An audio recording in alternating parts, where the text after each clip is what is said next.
अस्सलाम वालेकुम वरहमतुल्लाहि वबरकातुहू। जी बच्चों, कैसे हैं आप सब?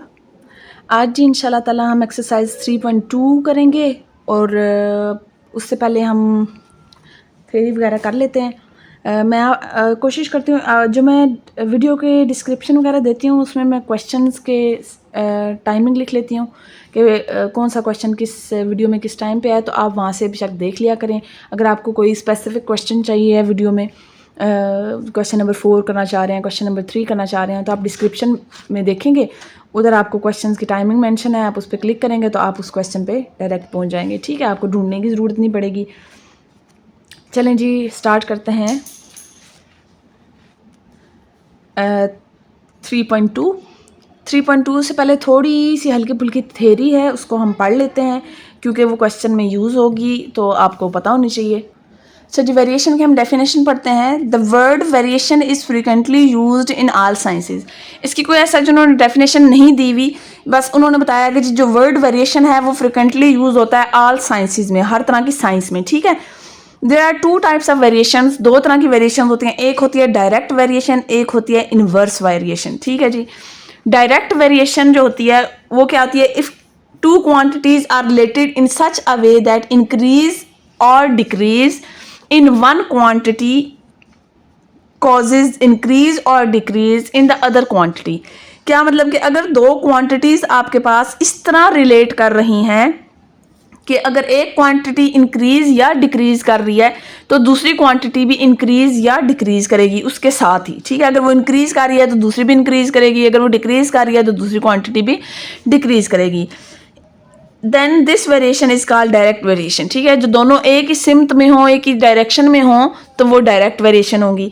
If a quantity y varies directly with regard to a quantity x, ठीक है, to a quantity x, we say that y is directly proportional to x।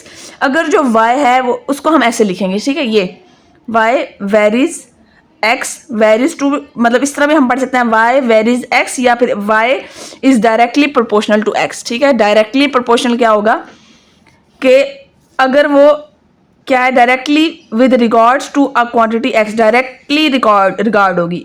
एक होती है इनवर्सली। ठीक है, वो आगे आप पढ़ेंगे ना जब आपको समझ आ जाएगी कि डायरेक्टली और इनवर्सली में क्या फ़र्क है।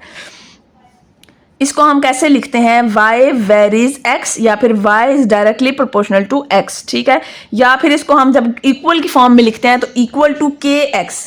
k जो है हमारे पास, जब हम इसको ख़त्म करते हैं और इक्वल डालते हैं तो एक कांस्टेंट ऐड हो जाता है। ठीक है, ये मैंने नीचे लिख दिया। इसको हम क्या पढ़ेंगे? वेरीज एज, और k हमारे पास क्या है? कांस्टेंट है। ठीक है, ये आपके पास क्वेश्चन में सिंपल आएगा। आगे है हमारे पास इनवर्स वेरिएशन। ठीक है, इनवर्स में हमारे पास सिंपल ये होता है कि अगर एक क्वांटिटी इंक्रीज कर रही है तो दूसरी डिक्रीज कर रही है, अगर एक डिक्रीज कर रही है तो दूसरी इंक्रीज कर रही है, यानी कि वो इनवर्सली जा रही होती हैं। और इसको हम किस तरह, y is inversely proportional to x, और अगर हम इक्वल करके लिखेंगे तो k over x, k constant add हो जाएगा।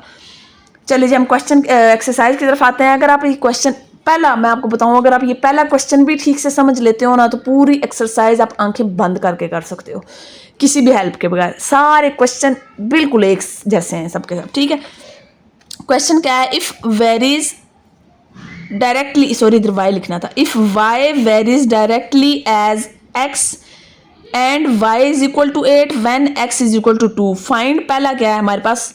y in terms of x। अगर वो डायरेक्टली वेरी करते हैं, ठीक है, आप बता दिया उन्होंने कि इस फॉर्म में लिखना है, इनवर्सली नहीं है, डायरेक्टली है, तो आपने क्या करना है? y in terms of x, y को हमने x की टर्म्स में, y directly proportional to x लिखेंगे। ठीक है, इसको इक्वल में हमने लिखा तो क्या हमारे पास k ऑफ x आ गया, कांस्टेंट ऐड हो गया। y की वैल्यू उन्होंने दी हुई है जी 8, x की दी हुई है 2, हमने पुट की, 2 इधर मल्टीप्लाई हो रहा है, इस साइड में जाएगा डिवाइड हो जाएगा, 2 1 ज़ा 2, 2 4 ज़ा 8 हो गया, k हमारे पास आ गया 4। तो इसको हमने, जो क्वेश्चन में हमें रिक्वायर्ड है जी y in terms of x, x की टर्म में हमने y का आंसर लाना है।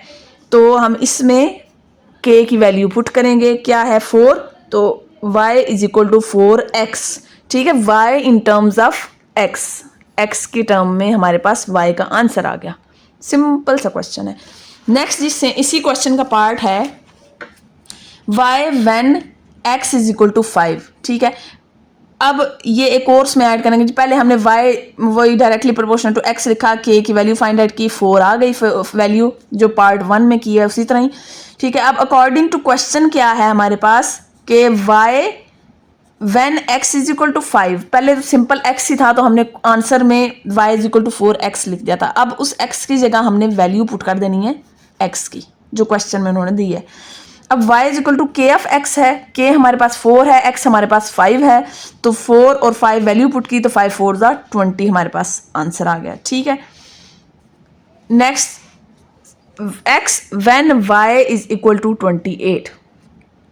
अब इसमें जी आपने x वेरीज y करना है, x पहले आ गया ना, तो x varies y, x is directly proportional to y करेंगे, x is equal to k y, k y की जगह पे और x की जगह पे जो वैल्यू इधर गिवन है वो लिखेंगे k की वैल्यू निकालने के लिए। 2 1 ज़ा 2, 2 4 ज़ा 8, तो 1/4 इज इक्वल टू k आ गया। अब अकॉर्डिंग टू क्वेश्चन क्या है हमारे पास, y इज इक्वल टू 28, तो क्या करेंगे हम इसको, x is equal to k Y, Y 28, k हमारे पास 1/4, 4 1 ज़ा 4, 4 7 ज़ा 28, तो x इज इक्वल टू 7 आ गया हमारे।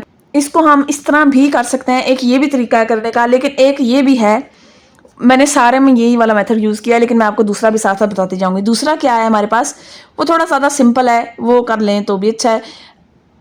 x when y is equal to 28, पहला हमारे पास सिंपल देखें, जो हमने फाइंड आउट किया हुआ ये वाला, ठीक है, ये y is equal to k of x, तो इधर भी हम direct y is equal to k of x लिखेंगे। ऊपर k की जो वैल्यू गिवन थी हमारे पास क्या थी, 4k की वैल्यू, वही वाली लिखेंगे। y क्या है 28, k की वैल्यू 4 और x इस तरह लिख देंगे, ठीक है, क्योंकि x हमें चाहिए ना, x की वैल्यू 28 हो गया, 4 इधर मल्टीप्लाई हो रहा है, साइड में आएगा डिवाइड हो जाएगा, तो 4 1 ज़ा 4, 4 7 ज़ा 28, तो 7 x। ये इसमें आपको ये वाला पोर्शन नहीं करना पड़ेगा अलग से, मतलब ये वाला ये इसी तरह ही होगा, ठीक है।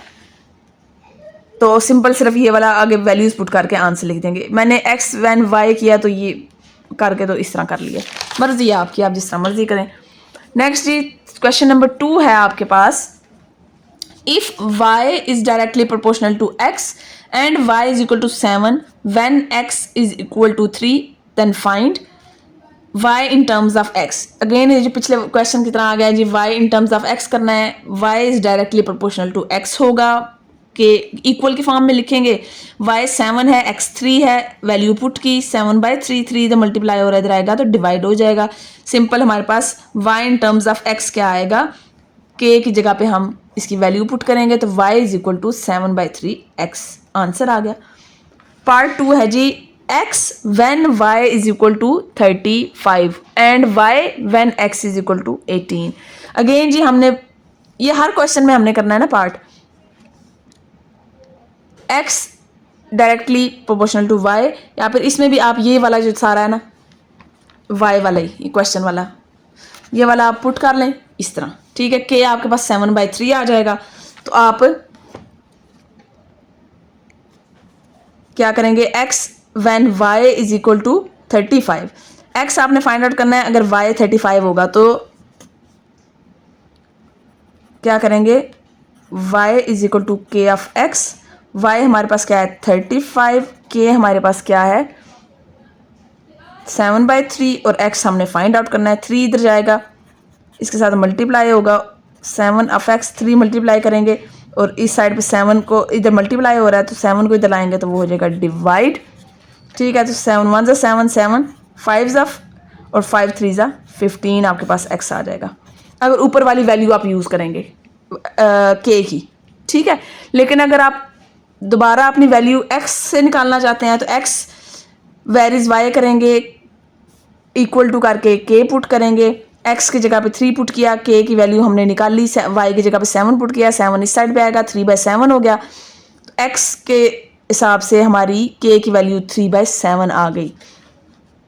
तो x when y is equal to 35, x is equal to 3/7, इधर हमने 3/7 ये वाली पुट की, y की वैल्यू 35 पुट की, 7 1 ज़ा 7, 7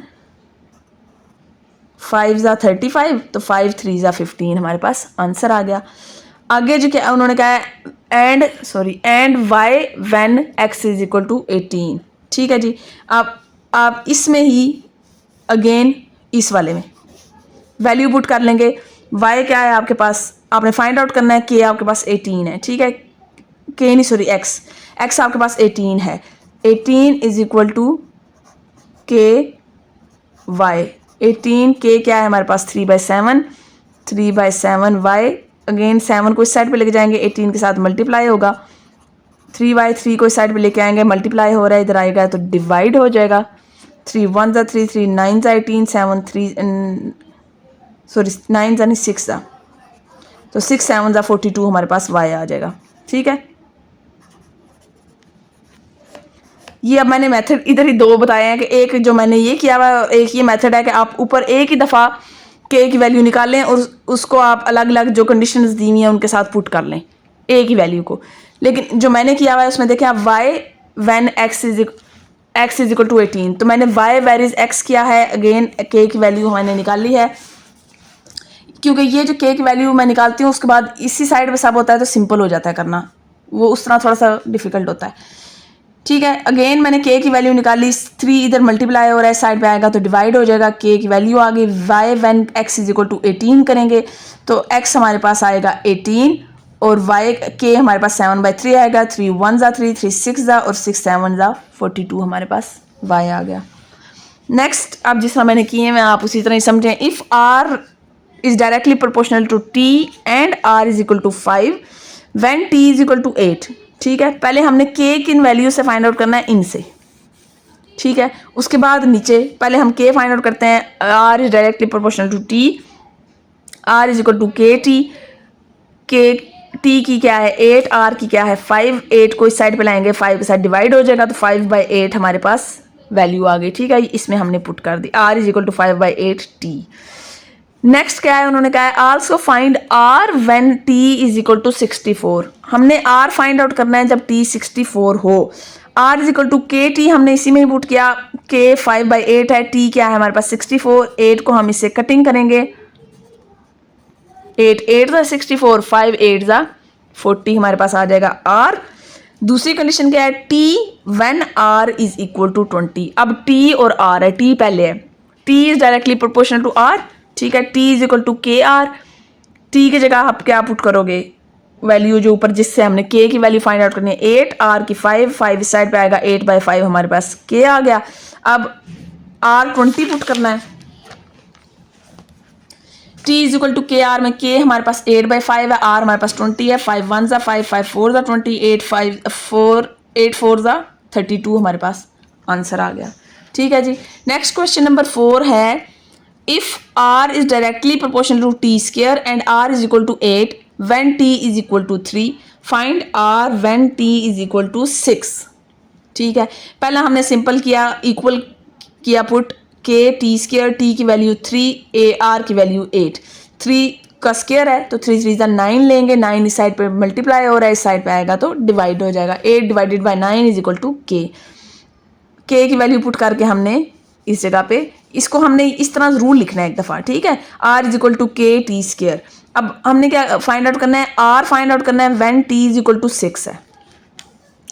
r is equal to K T 6, k क्या है 8/9, t हमारे पास क्या है 6, 6 का स्क्वायर 6 6 ज़ा 36, तो अब कटिंग होगी 9 1 ज़ा 9, 9 4 ज़ा 36, 8 4 ज़ा 32 हमारे पास r आ गया। छोटे छोटे क्वेश्चन है, छोटे छोटे छोटे छोटे बिल्कुल आसान आसान।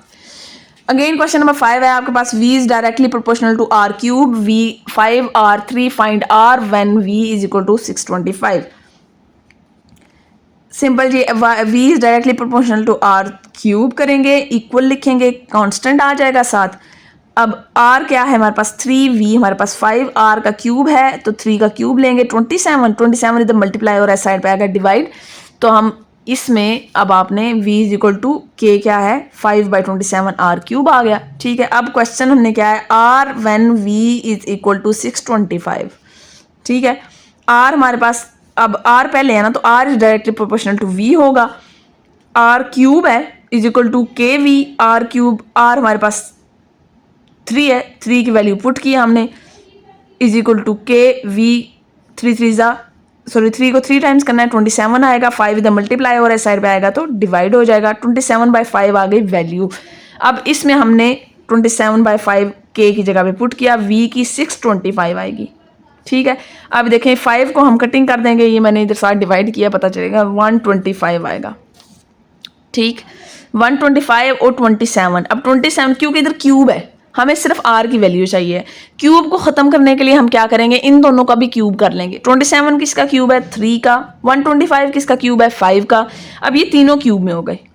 ठीक है, अब इसका क्यूब उड़ाना है। कैसे उड़ाना है, टेकिंग अ क्यूब रूट। एक होता है स्क्वायर रूट, एक होता है क्यूब रूट। ठीक है, cube root on both side, इधर 3 इधर 3, क्यूब रूट में के इधर 3 आता है। ठीक है, 3 और 3 आया, ये सिंपल सारे 3 खत्म हो जाएंगे, तो r is equal to 3 multiply by 5, तो r क्या आ गया हमारे पास, 15 आ गया। नेक्स्ट जी हमारे पास क्वेश्चन नंबर 6 है, if w varies directly as u cube and w is equal to 81 when u is equal to 3 find w when u is equal to 5। पहले simple in value से हमने k find out करना है। w varies directly, ठीक है, यानी कि directly varies u cube as u cube, इसको हम इस फॉर्म में लिख लेंगे। इक्वल की फॉर्म में लिखा, कांस्टेंट आ गया, w की 81 है, u की 3 है, 3 का क्यूब आ रहा है, 3 3 ज़ा 9, 9 3 ज़ा 27। 27 को इस साइड पे करेंगे तो डिवाइड हो जाएगा, 27 1 ज़ा 27 और 27 3 ज़ा 81 आता है। k हमारे पास आ गया 81, इसको हमने w is equal to k की जगह 3 और u क्यूब लिख लिया। अब क्वेश्चन में क्या है, w when u is equal to 5। अब w is equal to k u3, w क्या हमने k की वैल्यू 3 है, u की वैल्यू उन्होंने क्या दे दी है 5। 5 का हमने ले लिया क्यूब, तो 5 का क्यूब करेंगे तो 125 को 3 से मल्टीप्लाई किया तो 375। ठीक हो गया। नेक्स्ट क्वेश्चन नंबर 7 है, if y varies inversely as x and y is equal to 7 when x is equal to 2 find y when x is equal to 126। अब इसमें उन्होंने कहा इनवर्सली, ठीक है, y varies inversely as x, पीछे directly था, अब इनवर्सली आ गया। तो इनवर्सली मैंने आपको बताया कैसे होता है, 1/x इक्वल पुट किया तो k/x आ गया। अब हमने वैल्यू क्या है, y की 7, इधर 7 और x की 2 करेंगे, पुट की 2 इधर डिवाइड हो रहा है, इस साइड पे जाएगा मल्टीप्लाई हो जाएगा, 14 इज इक्वल टू k हमारे पास आ गया। वैल्यू हमने k की जगह पुट कर ली। अब y when x is equal to 126। अब इसमें k की हमारे पास क्या है 14 और x उन्होंने क्या दी हुई है 126। इसको हम 14 1 और 14 9 126 करेंगे। ठीक है, आप छोटे छोटे से भी कटिंग कर सकते हो, मतलब पहले 2 से कटिंग करो डायरेक्ट, अगर आपसे नहीं होती है तो। y हमारे पास क्या आ गया 1/9। ये सारे एक जैसे क्वेश्चन है। क्वेश्चन नंबर 8 है जी, if y is directly inversely proportional to 1/x and y this x find x when y is equal to 24। अब y इज इक्वल टू हमने लिखा डायरेक्टली इनवर्सली प्रोपोर्शन, इक्वल में लिखेंगे कांस्टेंट आ जाएगा, x 3 था y 4 है, 3 को इस साइड पे लेके जाएंगे 12 आ जाएगा, k 12 हो जाएगा k हमारे पास। ठीक है, अब इसको 12 को हमने इसमें पुट किया, y is equal to 12/x। अब नेक्स्ट हमें क्या है, find x when y is equal to 24। अब इधर देखें जी, again find x when y is equal to 24। k/x, k हमारे पास 12 था, y हमारे पास 24 है, 12 1 12 12 2 24, तो 1/2 हमारे पास x आ गया। नेक्स्ट क्वेश्चन नंबर 9 है, if w is inversely proportional to 1/z या z, then w is equal to 5 when z is equal to 7 find this. Constant लगाया, ठीक है जी, w हमारे पास 5 था, z हमारे पास 7 है, 7 को इस साइड पे लेके गए तो क्या आ गया 35 इज इक्वल टू k की जगह पे हमने इधर 35 पुट किया, ये आ गया। ठीक है, अब w when z is equal to 175/4। अब k की जगह पे हमने लगा लिया 35, z की जगह पे 175 डिवाइडेड बाय 4। अब जो मैंने पहले भी शायद एक बताया था जगह पे कि जो 3 ऐसे डिवाइड में आ रहे हो ना, तो जो लास्ट वाला होता है उसको हम ऊपर ले जाते हैं मल्टीप्लाई में, ये आपने याद रखना है। जब ऐसे 3 स्टेप आ जाए ना डिवाइड में, तो जो लास्ट वाला आता है उसको हम ऊपर ले जाते हैं, ऊपर वाले के साथ, सबसे ऊपर वाले के साथ मल्टीप्लाई में ले जाते हैं। ठीक है, 35 के साथ 4 को किया मल्टीप्लाई, 35 को 4 से मल्टीप्लाई किया तो 140 आ गया, 140 डिवाइडेड बाय 175। इनको हम डिवाइड करेंगे 35 से, 35 4 ज़ा और 35 5 ज़ा, तो 4/5 हमारे पास आ गया आंसर। ठीक है, नेक्स्ट क्वेश्चन नंबर 10 है, a is inversely proportional to r square and a is equal to 2 when r is equal to 3, find r when a is equal to 172। ठीक है जी, अब हमने लिखा इधर इक्वल डाला कांस्टेंट के साथ, आर की हमारे पास वैल्यू है 3 और ए की वैल्यू है 2, स्क्वायर लिया तो 3 3 9 और इस साइड पे ले गए 9 2 18 हो गया। तो के हमारे पास आ गया 18 हमने पुट किया आर स्क्वायर। अब R when A is equal to 72, A की जगह, अच्छा जी, अब ए की जगह 72 पुट करना है, के की जगह पे हमने हमारे पास वैल्यू है 18 वो पुट की, आर स्क्वायर होगा। ठीक है जी, आर स्क्वायर अब इधर चला गया, 72 इधर आ गया, जगह चेंज कर ली हमने। ठीक है, अब 18 1 18 18 4 72, तो 1/4 आ गया। अब स्क्वायर हमने ख़त्म करना है, हमें सिंपल आर चाहिए ना, स्क्वायर ख़त्म करना है। तो स्क्वायर कैसे ख़त्म होगा? स्क्वायर रूट लेने से। दोनों साइड पे हम स्क्वायर रूट लेंगे, इसको अंडर रूट भी कहते हैं और स्क्वायर रूट भी कहते हैं। ठीक है जी, स्क्वायर रूट लिया तो आ गया हमारे पास, ये इसके साथ कट गया, ये भी कट गया, तो प्लस माइनस के साथ 1/2 आ गया। ठीक है, क्यूब वाले में प्लस माइनस नहीं आता है। क्वेश्चन नंबर 11 है जी हमारे पास, a is inversely proportional to b square and a is equal to 3 when b is equal to 4, find a when b is equal to 8।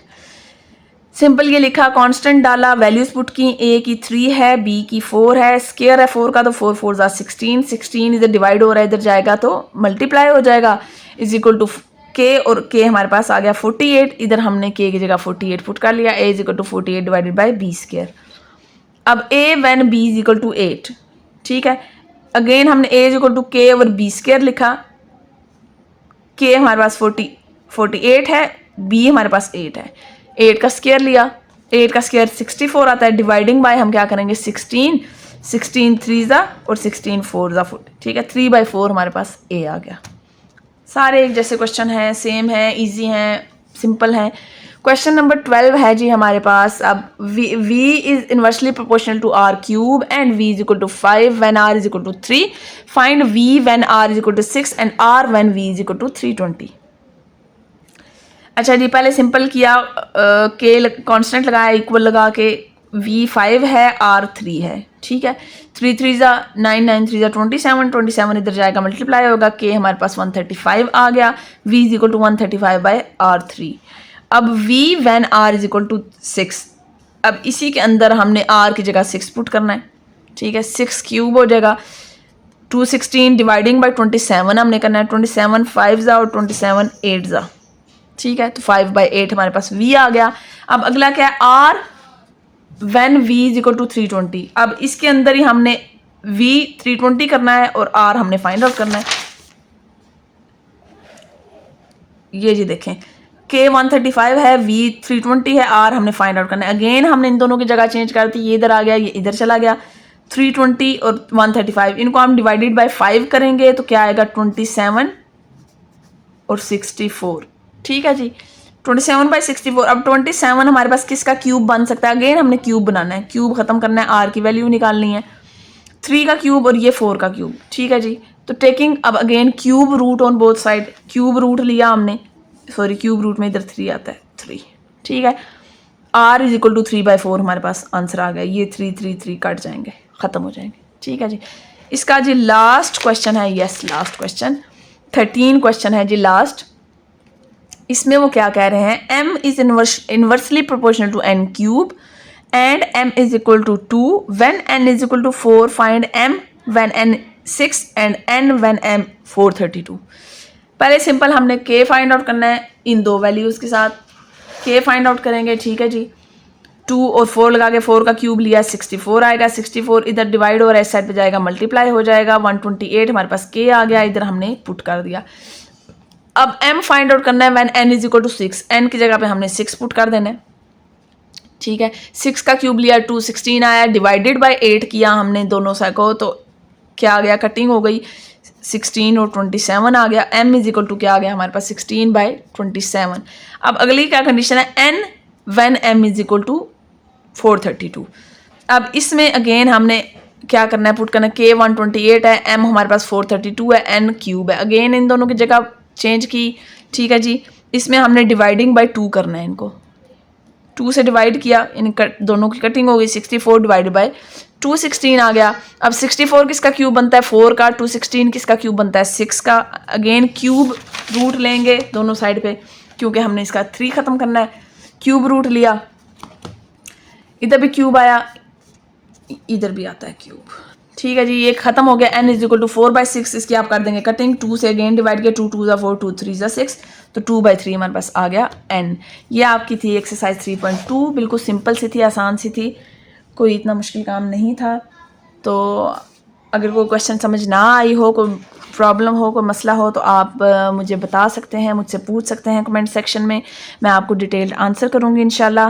मेरे चैनल को लाइक करें, सब्सक्राइब करें और जितना हो सके शेयर करें। अगर आपको मेरा मेथड समझ आता है, अच्छा लगता है, तो आप मेरे चैनल को शेयर करें। तो इंशाल्लाह नेक्स्ट हम 3.3 करेंगे। तब तक के लिए अल्लाह हाफ़िज़।